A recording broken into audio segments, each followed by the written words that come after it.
জাতীয় যুব শক্তির ঘোষণাপত্র পাঠ করছি। বিসমিল্লাহির রহমানির রহিম। জাতীয় যুব শক্তির ঘোষণাপত্র। মর্যাদাপূর্ণ বাংলাদেশ ও নতুন বন্দোবস্তের লক্ষ্যে তারুণ্যের প্রত্যয়। জুলাইয়ের সকল শহীদ ও আহতদের আত্মত্যাগকে স্মরণ করছি। আমরা জাতীয় যুব শক্তি বিশ্বাস করি যে ইতিহাসের প্রতিটি মৌলিক পরিবর্তনের নেতৃত্ব দিয়েছে তরুণেরা এবং এখন সময় এসেছে একটি নতুন রাজনৈতিক বন্দোবস্ত ও নতুন প্রজাতন্ত্র নির্মাণের।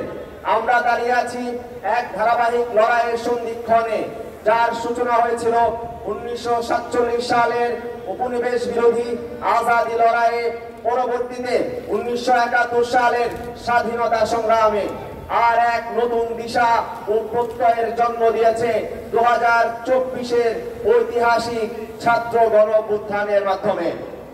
এই অভ্যুত্থান কেবল ক্ষোভের বিস্ফোরণ নয়, এটি ছিল নতুন রাজনৈতিক কল্পনার জন্ম মুহূর্ত, যেখানে তরুণেরা স্পষ্ট ভাষায় জানিয়ে দিয়েছে বর্তমান ব্যবস্থা আর চলতে পারে না।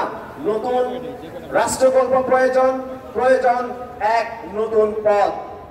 নতুন রাষ্ট্র ও রাজনীতির আকাঙ্ক্ষায় জুলাই গণ অভ্যুত্থানের সূচনা করেছিল যুব শক্তি। জুলাইয়ের গণ অভ্যুত্থানেরই ধারাবাহিকতা। আমরা চাই দায় ও দরদের রাজনীতি, যেখানে নেতৃত্ব মানে দায়িত্ব গ্রহণ, সহানুভূতিশীলতা, সহনশীলতা এবং নাগরিক সমস্যার সমাধানের উদ্যোগ। দায়িত্ব, সহানুভূতি ও মানবিকতা ছাড়া রাজনৈতিক জনগোষ্ঠী গড়ে তোলা সম্ভব নয়। দায় ও দরদের রাজনীতি অধিকার ও সংহতি প্রতিষ্ঠা করে। তাই দায় ও দরদের অনুশীলন আমাদের রাজনীতির অন্যতম নৈতিক ভিত্তি হবে ইনশাআল্লাহ।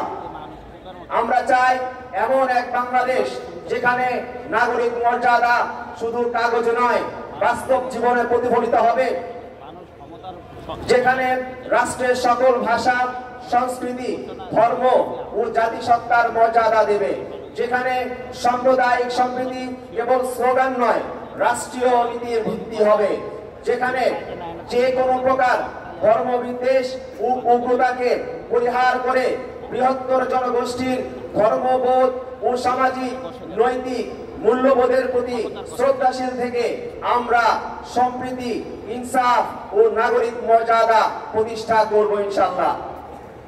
বাংলাদেশ পন্থা আমাদের রাজনৈতিক চিন্তার স্বতন্ত্র মেরু, যা বাংলাদেশের ইতিহাস, ভূগোল, সংস্কৃতি, অর্থনীতি ও মানুষের সংগ্রাম থেকে উচ্চারিত এক সার্বভৌম রাষ্ট্রচিন্তা। এটি একাধারে ফ্যাসিবাদ বিরোধী এবং আগ্রাসন বিরোধী রাজনৈতিক পথ, কোন গ্লোবাল শক্তির ছায়ায় নয়। বাংলাদেশের নিজস্ব দিশা, আত্মমর্যাদা ও জাতীয় স্বার্থে বিশ্বাসী। বাংলাদেশ পন্থা মানে হলো এমন এক কৌশলগত অবস্থান যেখানে দেশের নীতি নির্ধারণ হবে দেশের ভেতরের বাস্তবতা, জনগণের চাহিদা এবং ভবিষ্যৎ প্রজন্মের স্বপ্নকে কেন্দ্র করে। আমরা বিশ্বাস করি বাংলাদেশ কেবল একটি রাষ্ট্রিক সীমানা নয়, এটি একটি বহুদ্বীপীয় সভ্যতা। এই বহুদ্বীপীয় সভ্যতা আমাদের ভূগোল নির্ভর, ভাষা ও সংস্কৃতি ভিত্তিক এক ঐতিহাসিক সত্তা, যা পাহাড় থেকে নদী পেরিয়ে বঙ্গোপসাগর পর্যন্ত বিস্তৃত। বঙ্গোপসাগর কেন্দ্রিক অঞ্চল জুড়ে সাংস্কৃতিক, ভৌগোলিক, কৌশলগত শক্তি হিসেবে নেতৃত্ব দিতে হবে এই বাংলাদেশকে। সেই নেতৃত্বকে গ্রহণ করতে হলে বাংলাদেশ রাষ্ট্রের সভ্যতাগত রূপান্তর প্রয়োজন। আমরা বিশ্বাস করি দক্ষিণ এশিয়ায় নতুন পথ দেখাবে এই বাংলাদেশ। আমরা চাই একটি জাতীয় অর্থনীতি যা কেবল প্রবৃত্তির হিসাব নয়, ইনসাফ ও সমতার ভিত্তিতে গড়ে উঠবে, যেখানে কাজ, শিক্ষা, স্বাস্থ্য ও প্রযুক্তি হবে সবার নাগালের মধ্যে। রাষ্ট্রে তরুণদের কর্মসংস্থানের ব্যবস্থা করা হবে, তরুণরা উদ্ভাবনী শক্তি ও সৃজনশীলতাকে কাজে লাগানোর সুযোগ পাবে। দুর্নীতিমুক্ত ও মেধাভিত্তিক একটি রাষ্ট্র কাঠামো গড়ে তোলার জন্য যুব শক্তি কাজ করবে। আমরা চাই গণতন্ত্র ও সুশাসনের এমন কাঠামো যা কেবল ভোটে সীমাবদ্ধ থাকবে না, বরং প্রতিটি সিদ্ধান্ত, আইন ও নীতি জনগণের অংশগ্রহণ থাকবে। নির্বাচন কমিশন স্বাধীন হবে, বিচার বিভাগ হবে দল নিরপেক্ষ এবং স্বাধীন, স্থানীয় সরকার হবে ক্ষমতা সম্পন্ন এবং তথ্য প্রযুক্তির মাধ্যমে সরকার হবে স্বচ্ছ ও জবাবদিহিতামূলক। যুব শক্তি মনে করে তরুণ নারীরা শুধু অংশীদার নয়, তারা হবে নতুন প্রজাতন্ত্রের নেতৃত্বের মুখ। পরিবার, কর্মক্ষেত্র, রাজনীতি ও আন্দোলনে তাদের উপস্থিতি বাধাগ্রস্ত নয়, মূলধারায় কথিত হবে।